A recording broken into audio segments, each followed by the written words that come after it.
दोस्तों, आज के इस वीडियो में देखिए परमाणु बम कैसे काम करता है। जुलाई सुबह के 8 बजे अमेरिका में एक न्यूक्लियर बम की टेस्टिंग होती है, जिसे देखकर इस बम के क्रिएटर के मुंह से एक बात निकलती है और यह बात सच भी हो जाती है। इस बम की टेस्टिंग के बाद 6 अगस्त 1945 को अमेरिका जापान के हिरोशिमा पर सुबह 8:15 बजे लिटिल बॉय बम को गिरा देता है, जो तुरंत 70,000 लोगों की जान ले लेता है और अगले 2 महीने में इतने ही ज्यादा लोगों की जान चली जाती है। ओपनहाइमर ने 2 बम बनाया, फैट मैन और लिटिल बॉय में यूरेनियम को काम में लिया गया और फैट मैन में प्लूटोनियम को। प्लूटोनियम और यूरेनियम दोनों ही रेडियोएक्टिव मटेरियल है, लेकिन यहाँ पर यूनियन के आइसोटोप U-235 को काम में लिया गया और प्लूटोनियम के P-239 को काम में लिया गया। इन्हीं आइसोटोप के अंदर न्यूक्लियर फ्यूजन की प्रोसेस हो सकती है।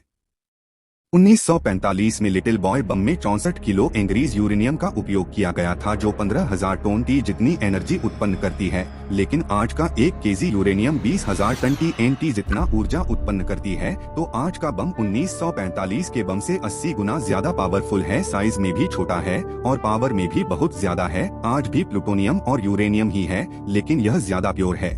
थर्मल पावर प्लांट से इलेक्ट्रिसिटी बनाई जाती है और न्यूक्लियर पावर प्लांट बनाई जाती है, तो वहां पर 1 केजी यूरेनियम 27 लाख केजी कोयले के बराबर काम करती है। यूरेनियम का परमाणु भार ज्यादा होता है, तो इसे न्यूक्लियर फ्यूजन से छोटे परमाणु में तोड़ा जाता है और जब यह यूरेनियम ब्रेक डाउन होता है तो इसे बहुत ज्यादा एनर्जी निकलती है। जैसे समझिए यह कोई यूरेनियम है। यूरेनियम नॉर्मल कंडीशन के अंदर इसी ऑन स्टेबल करना है ताकि अपनी एनर्जी को रिलीज कर सके, इसलिए हम इसमें 1 न्यूट्रॉन ऐड कर देते हैं और जैसे ही हम इसमें 1 न्यूट्रॉन ऐड करते हैं तो अनस्टेबल हो जाता है और यह 2 एटम्स के अंदर टूट जाता है और इनसे बहुत जबरदस्त एनर्जी निकलती है। अब इस न्यूट्रॉन्स के पास बहुत ज्यादा एनर्जी होती है। अब इसकी स्पीड इतनी ज्यादा होती है कि यह लाइट के स्पीड के 30% ट्रैवल करते हैं और तीनों न्यूट्रॉन आगे और न्यूट्रॉन से टकराते हैं और इनको तोड़ते हैं और उनसे फ्री एनर्जी निकलती है। इसी तरह के एक लंबी प्रोसेस चलती है जब तक पूरे यूरेनियम के एटम से एनर्जी ना निकल जाए। ओपनहाइमर की बम को एक्टिवेट करने की डिजाइन एक गन की मैकेनिज्म की जैसी थी। बम 10 फीट लंबा और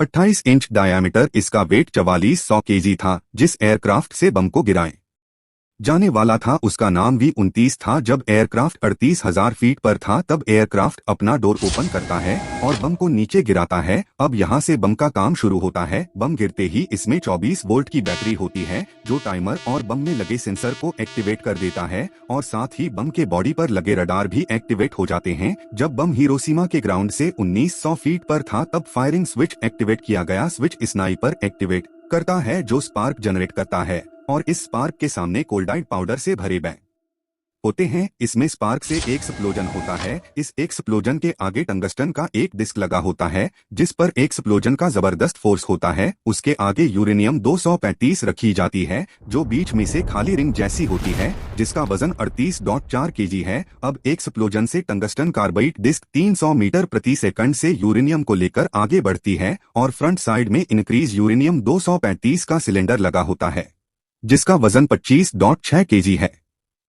जैसे ही यूरेनियम की रिंग स्पीड में आकर इस सिलेंडर में फिट होती है, पीछे की तरफ से न्यूट्रॉन इंजेक्ट होना शुरू कर देंगे और न्यूक्लियर फिजन की प्रोसेस शुरू हो जाएगी। यहाँ पर जो गन बैरल है बहुत ही स्ट्रांग मेटल की बनी है, तो जब तक न्यूक्लियर फिशन की प्रोसेस कंप्लीट नहीं हो जाती है तब तक यह मेटल यूरेनियम करके रखती है और जैसे ही न्यूक्लियर फ्यूजन की प्रोसेस कंप्लीट होती है तो इतनी ज्यादा गर्मी निकलती है कि यह मेटल पिघलकर ब्लास्ट हो जाती है और यह ब्लास्ट इतना ज्यादा होता है कि ऊपर 16 फीट तक जाती है। यह एक मशरूम जैसा चमकदार बादल होता है जिसका टेम्परेचर 6000 डिग्री सेल्सियस होता है, जो सन के सरफेस टेम्परेचर के बराबर है। इस बम ने पलक झपकते ही लगभग 14,000 लोगों की जान ले ली। इसके एरिया में जितने भी लोग थे एकदम गायब हो जाएंगे, उनकी हड्डियां भी नहीं बचेगी, भाप बन जाएगी। लिटिल बॉय बम को सरफेस के कुछ ऊंचाई पर ही ब्लास्ट किया गया ताकि यह ज्यादा एरिया कवर कर सके। ब्लास्ट होते ही टेम्परेचर इतना ज्यादा हो जाता है कि यहाँ की हवा गर्म होकर उड़ जाती है। इसके बाद बम के 11 किलोमीटर के एरिया में जितने भी लोग हैं